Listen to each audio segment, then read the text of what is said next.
today's topic is regarding something called Adangal or Pahani. Pahani under Telangana. Let's say imagine a village. There are 20 lands in the village where you can do agriculture. There are 20 owners for those lands. Now they have to do agriculture.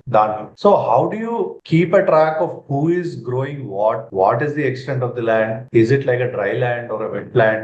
దానికి water వస్తుందా రావట్లేదా, ఈ season లో ఏ crop పెంచుతున్నాడో అనేది తెలియలేదు. And let's say వాడు ఎవరికన్నా కౌలకి ఇచ్చాడు అనుకో, రిలీజ్ కి ఇచ్చాడు, ఈ డీటెయిల్స్ అన్ని అయితే ఇంపార్టెంట్ కదా government. They produce so much no, ఒక మ్యాక్రో ఎకనామిక్ స్కేల్ లో డెసిషన్స్ తీసుకోవడానికి డేటా కావాలి. So this document was created for that.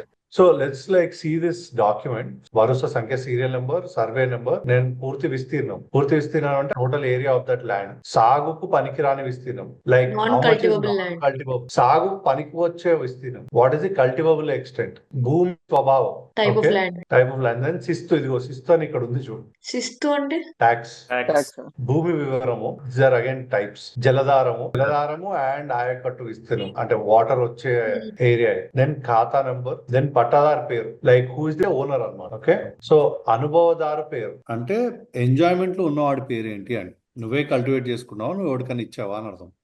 కౌలకి ఇస్తారు కదా, కౌలకి ఇస్తే వాడి పేరు రాస్తారు. నెక్స్ట్ అనుభవ విస్తీర్ణం. So how much is in position at